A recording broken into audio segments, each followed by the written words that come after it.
Hey guys, check it out. G-Force Arms LVR 410. Manufactured by G-Force Arms, model LVR 410, 410 gauge, 2.5-inch chamber. We got a serial number at the bottom, which is closed up. And on this side, we have got, right over there, Ultec Uzi Kaplama, imported by G-Force Arms, Reno, Nevada. So what this is a copy of a 94 Winchester in 410 shotgun shells. I'll give you a quick overview. Let's start at the back. Got some nice wood on the stock. It's got a leather covering over the lever. Kind of raised areas over there, is not entirely kind of in the spirit of the Winchester. Some nice wood up front, mag tube, fiber optic front sight down the other end, adjustable rear sight, just a V notch on the rear, some lightning cuts on the bolt. That side, typically the screw layout is typically Winchester 94, and at the bottom again typically Winchester 94. More of like an angle eject, you know, the 94 AE, where it's kind of the right receiver wall is kind of dropped down so that you're kicking out to the side, and then a nice honeycomb recoil pad on it. Okay, the way the action works is again typically 94, where the bottom part of the action drops out, and that pulls the locking lug. That is the locking lug. So that pulls the locking lug out, and that allows, with the locking lug out, it allows the bolt then to slide all the way back. And when you close the action, it pushes the bolt forward, and that same locking lug rises up from the bottom and gets in there. That is, the firing pin is in two halves. One half is on the locking block, and the other half is in the bolt.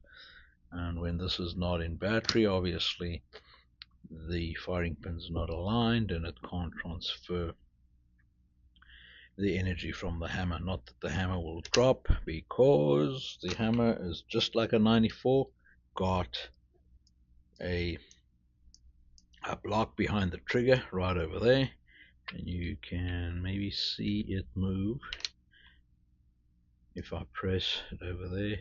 Watch that. That gets out of the way of the trigger so that the trigger can move or swing back. So when you close it, that's fully closed, but it still won't fire because you've got to clamp down on the lever and press in so that that button's pressed in, and when you clamp down on the lever, the hammer will drop. It's all part of the lockout and ensuring that the gun does not fire out of battery. When we look into the action, it looks very 94-ish or Winchester 94-ish. It's got the same style of lifter, and the front of the bolt also looks the same with a spring-loaded ejector right over there, and the extractor sitting on the side like a Winchester AE angle eject. It's a side loader, so you load from the side. It does not have a tube load. Fit and finish is generally good. If you look at the metal to wood fit, there's no big gaps anywhere. I think it's a generally good fit. Same in the front. The shotgun is equipped with screw-in chokes, and it comes with a cylinder choke fitted. And in the box you got a little container with two extra chokes, a full and a modified with a key. From what I can gather from the brochure in the box, this is only made in 410. Shotgun's made in two barrel lengths. They make a 24-inch, which is this example, and they make a 20-inch, which is obviously 4 inches shorter. So the 24-inch that holds 9 rounds in the magazine, and the 20-inch holds 7. This one, however, and I think it's part of the import restrictions, it has got a magazine plug in the mag tube, and I guess it's only holding 2 or 3 rounds. And so if I take the magazine cap out, that's the magazine plug, goes all the way to there, which is there. So I'm guessing it holds 2 in the magazine as it comes from the importer. However, the magazine plug just screws out, and I suppose if you want to use it for migratory bird, this would be important to put it in there. And the best of all is the price. Expect to pay kind of in the mid 400s for it, which I think is a terrific price for a lever action gun.